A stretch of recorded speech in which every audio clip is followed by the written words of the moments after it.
With the success of Resident Evil 4's remake, it seems almost inevitable that another remake is on the near horizon. With the series now having made its way through what I would say is the more acclaimed of its backlog, we're now at an interesting crossroads of where they go forward, with the two most likely candidates being either a continuation of the main series in Resident Evil 5, or a remake of the semi-spinoff titled Code Veronica.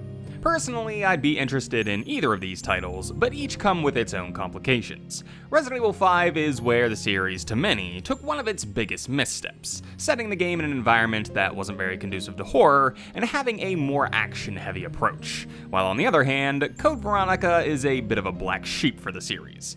Originally released on the Dreamcast, the title would see low sales because of the Dreamcast's smaller market.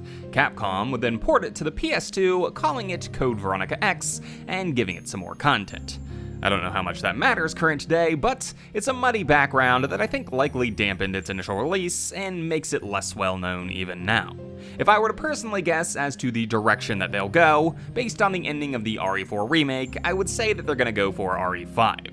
At the ending of the DLC on Wesker's monitors, we can see a blurry shot of a woman who looks like Exceligione, and another pop-up of what appears to be the Stairway of the Sun Garden. So, if I were a betting man, I'd be willing to go all in on them skipping Code Veronica because of that ending, as well as the fact that, canonically, it was supposed to occur prior to RE4. If you don't know, in the canon, Code Veronica occurs in 1998, while Resident Evil 4 occurs in 2004. For the most part, though, the stories don't really connect, with the exception of Wesker. Of course, you have Chris and you have Claire as characters in Code Veronica, but they don't really have any growth in terms of how the story changes them or shifts their motivations. Both have already seen the horrors of bioterror in their own adventures, and beyond briefly reconnecting in this game, both would have continued the same trajectory, fighting bioterror in their own ways regardless. Listen up. The BSAA, our job is to rid the world of bioterrorism. The only way we're gonna do that is by sticking together. Nobody's expendable. So, excluding their story, the game's relevance to the main storyline mostly comes in the form of Wesker and his mission to attain the t-veronica virus. I suppose you could also say this event was another blow to Umbrella, helping to lead to their eventual collapse, but by the events of RE4, they were already defunct, so we're already past that in where the remakes are, and I think that Raccoon was enough. So with that, we come to Wesker. Similarly to Resident Evil 4, Wesker's role in Code Veronica is to gather data from another organization.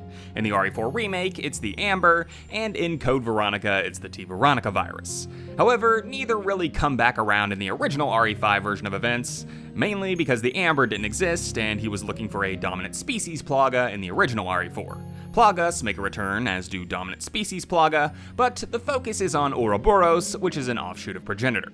All that to say, t-veronica plays no significant role in the events of RE5. Wesker collects his sample and just sits on it, which makes Code Veronica a moot point in the grand scheme of things. However, t-veronica is still very important to the series, as it's yet to play its role in the storyline of RE6, where Carla Radamez mixes t-veronica with the G-virus to make the C-virus. Good lord, there are a lot of viruses in these games. Alright, so while we may not see the effects of skipping Code Veronica until a potential RE6 remake, there is a future event that's tethered to it, so it has to happen, or the creation of the C-virus has to be retconned. As for which I think is more likely, I would personally say that they're probably going to retcon the C-virus creation so that they can skip a Code Veronica remake.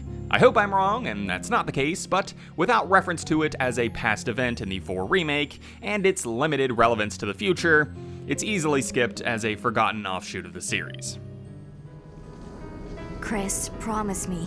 Please promise that you won't leave me alone again. I'm sorry, Claire, but it's not over yet. There's still something we've got to do. You mean... Yeah, it's payback time. We've got to destroy Umbrella. Now, let's finish this once and for all! So, while I think it's unlikely that we'll see a Code Veronica remake, I do think that there is a lot of potential if we did. For starters, I feel like we never got much exploration into the founders of the infamous Umbrella Corporation. Spencer dies in DLC, Ashford dies without even being in a game, and Marcus dies prior to the events of a game I'd be even more shocked to see remade than Code Veronica. The biggest exposure that we get to these people comes in Code Veronica with the family of the co-founder Edward Ashford.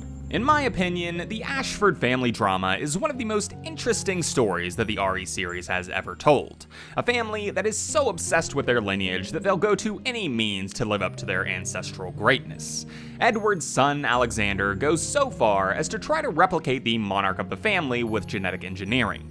Then, the twins from that experiment are both crushed by those expectations in their own ways. Alexia is touted as a super genius and gets swallowed up by her own hubris, thinking she's so superior to everyone else that she sees them as ants, with herself being the rightful queen.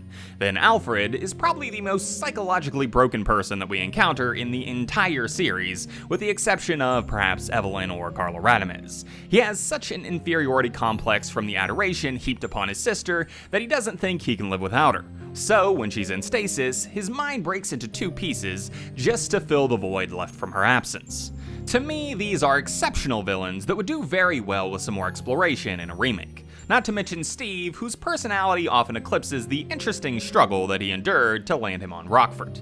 We've already seen how a side character can operate with you in RE4 with Luis, and I envision Steve filling a similar role, fighting alongside Claire from time to time as they become close before his inevitable infection. However, while I'd love to see these characters reimagined, it's really the potential of the enemies that makes me desperately want to see this game brought back. There is so much that could be done with modern day game development and a creature like the Bandersnatch. Not only would the creature look phenomenal, but he also has one of the more unique enemy mechanics in his extendable arm. To be walking near a staircase or something and have a Bandersnatch unexpectedly grab you from below sounds so cool to me. Even more exciting though would be Nosferatu, one of the best designed enemies in the entire series with the most mid boss fight.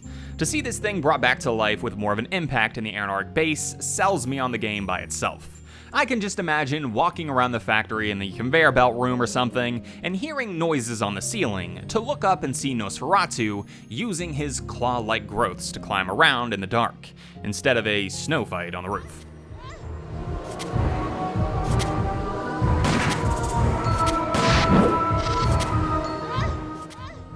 Will we ever get that? I have no idea, but my gut tells me no.